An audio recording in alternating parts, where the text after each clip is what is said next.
Here's a look at all of the enemies you'll find in Metaphor ReFantazio based on the works of Hieronymous Bosch. Metaphor is coming up on its 1-year anniversary, and so too is a video I made comparing the game's boss and enemy designs to creatures found within the paintings of 15th century Italian Renaissance artist Hieronymous Bosch.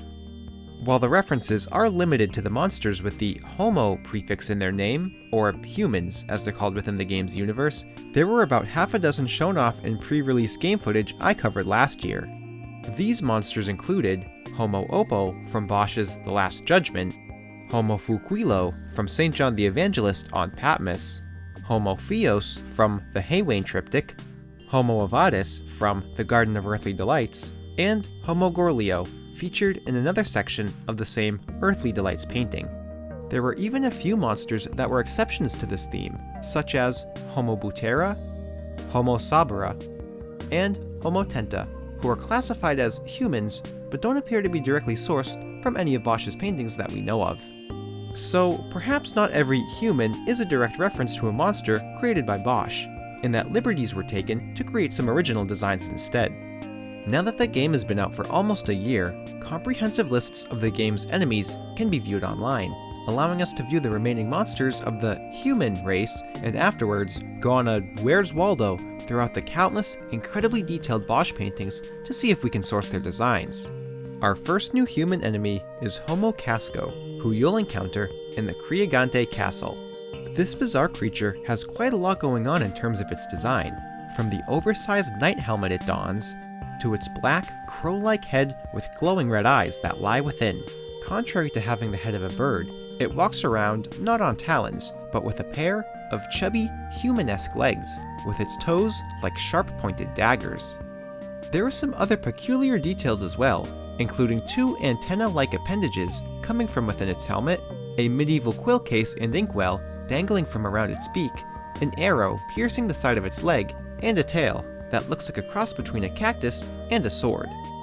Identifying the origins of Homo Casco took practically no effort, as I distinctly remembered seeing its source during work on my first video, appearing at the bottom of the same painting that featured the inspiration for Homo Avadis in Bosch's iconic Garden of Earthly Delights. In fact, when I was looking through the demons in Bosch's paintings, this guy was one I made a mental note of that I wouldn't be surprised if he ended up in the game.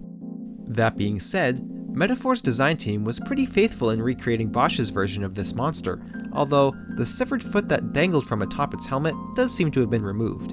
Additionally, while the one in the painting seems relatively small, the enemy you encounter in the game is massive, practically twice as tall as the player. All in all, this demon is definitely one of Bosch's more memorable designs if you've looked closely at the Earthly Delights for a period of time.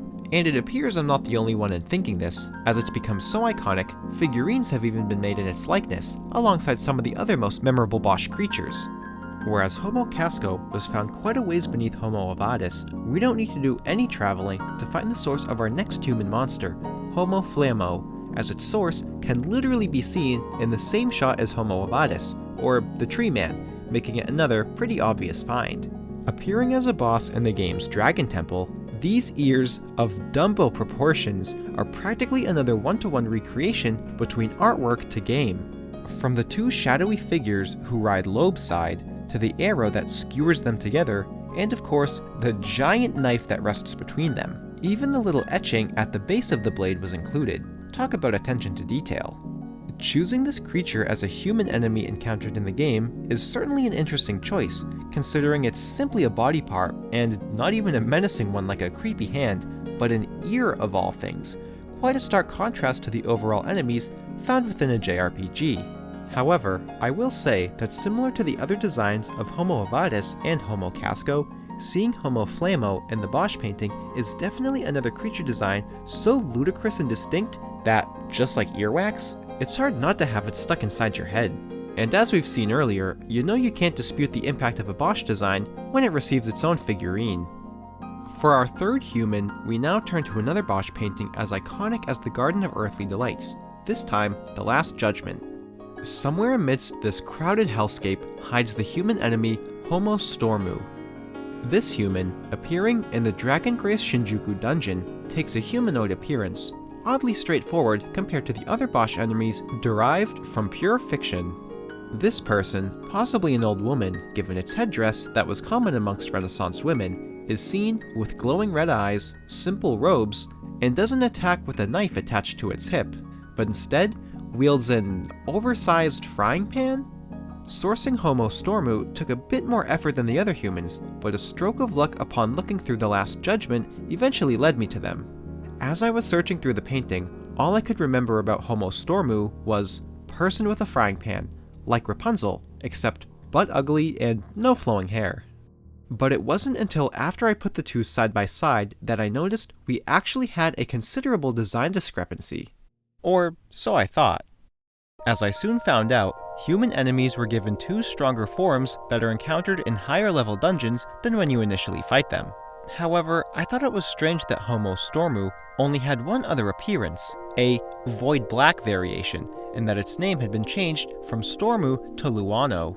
I didn't think much of it, until I happened to scrub through gameplay footage of the Tower of Insolence and couldn't believe my eyes when the player encountered a third Homo Stormu, the original Homo Luano, featuring the proper red color palette from Bosch's painting. I had used the Megami Tensei wiki to reference all of the human enemies for this video, but couldn't recall encountering an article for the red Homo Luano, but sure enough, one did exist. To make certain this was no Mandela effect, or something I foolishly overlooked from the start, I decided to check the page's edit history, and it appears to have been created on June 27th, ironically, 3 days after I had already compiled a list of the humans I was going to be discussing, hence the reason I had no idea of its existence. Glad to know I wasn't going insane. And for a game that's 9 months old, I'm surprised the documentation is still a bit patchy, as Game 8 excludes a few human enemies altogether from their list, including Red Homo Luano, so I guess they didn't even know of its existence either. A lot of the game's wiki pages were created only recently as well, with Void Black Homo Luanos being created just 3 days prior to beginning my research. And if not for the user who created normal Homo Luanos page on the 27th, then we'd still have no documentation of this monster outside of the game itself, so I'm glad I stumbled upon it the way I did. And as a final note, when you compare both side by side, there's a pretty noticeable difference in that the human omelet in the frying pan has been swapped out for the pair of eggs that lie next to the creature's claw-like feet, similar to the removal of the foot on Homo Casco's helmet. Perhaps a human being cooked alive was a detail the designers thought would be too distracting or too unsettling for use in Homo Luano's design, which is understandable, but with how grotesque and disturbing some of the game's assets already are, I mean, who's to say human remains shouldn't be put in a frying pan? After all, this is a demon we're talking about. Now we go from straightforward right back to what the heck am I even looking at? Featuring our fourth enemy, Homo Pento. And the best way I can describe this enigma is the missing link between cutting open a coconut and a naked garden gnome.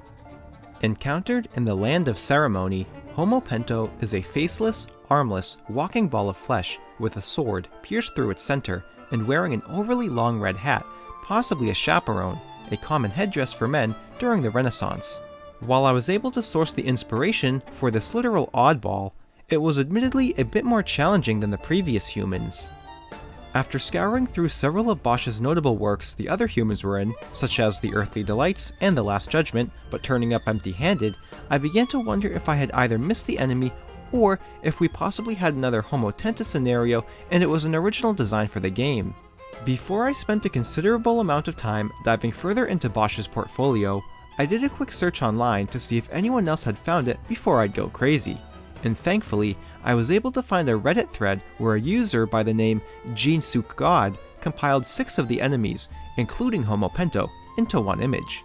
Unfortunately, the source of each painting wasn't provided, but after a quick reverse image search of the Homo Pento reference, it was revealed to originate from The Temptation of St. Anthony, a lesser-known Bosch painting that shares the same chaotic energy as The Earthly Delights and The Last Judgment that for some reason, I hadn't considered to look through initially.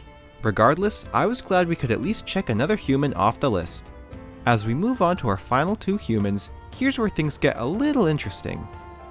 Being an essential story boss, our second to last human, Homo Margo, appears to follow suit with the original designs of the other major bosses like Homo Butera and Homo Sabra. Even though I ended up locating Homo Pento after I initially questioned its existence, it seems more certain that Homo Margo is not a human from a Bosch painting, especially with our previous findings that a greater amount of lesser humans are based on Bosch designs as opposed to major bosses. With a disturbing yet badass knight helmet and 3 pairs of arms, its incredibly distinct design should be something fans of the game would have easily identified already if it originated from a Bosch painting. However, between scanning through his paintings, reverse image searching the game's model, and browsing online discussions, I couldn't find a shred of evidence that Homo Margo is directly connected to any Bosch painting, unless there are small elements like helmet details or symbolism referenced, like Bosch did have a tendency to pierce practically everything with arrows. But all things considered, the lack of anything obvious leaves me to believe this is in fact an original design. Our 6th and final human is Homo Jaluzo, an enemy that the fanbase is seemingly in agreement with as being one of the most jarring boss designs in a JRPG, and it's hard not to agree. I've yet to put aside the time to play Metaphor, but even I was taken aback by how horrifying its design is. I think the effectiveness of its creepiness comes from the fact that it's technically an infant. Despite what it's capable of, being a bloodthirsty human abomination, our inner adult manifests because we still see it as a child and instinctively want to help it in some way. We feel sympathy for both the monstrous state this human child is in, as well as for its caretaker, Sanctoress Joanna, knowing she sees this creature as her very own son who recently passed away. Those reasons are likely why some players, including myself, would feel conflicted, even a bit guilty, over ending its life. But in terms of its design, Homo Jaluzo is a bit of an interesting case, as it falls between original and referenced.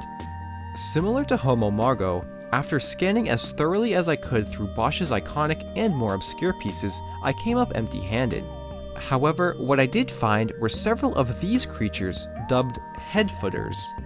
Of the few that exist, this one from The Last Judgment appearing the closest in stature to Homo Jaluzo. I mean, a giant head attached to an even larger pair of feet, an identically colored tail, all draped beneath a cloak. That checks all the essential boxes for me to consider this as the inspiration for Homo Jaluzo.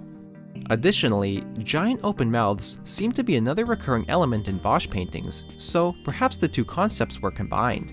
The design was then adapted for a more plot-specific usage in the game, the Heisme arc, and turned the concept of a headfooter into a child to better fit into Joanna's lore during the arc. At least, that's the reasonable conclusion I can surmise. Admittedly, I am a bit disappointed we didn't get even more human enemies based on these incredible designs supplied by Hieronymous Bosch, especially ones like the Prince of Hell, whose redesign under the Metaphor team, I think, would have made for one intimidating and totally killer boss, similar to the result of Homo Avadis. However, I can't fault the designers for wanting to supply their own original concepts instead of just borrowing every single one, and even applaud them for combining some of the Bosch aesthetics with original ideas.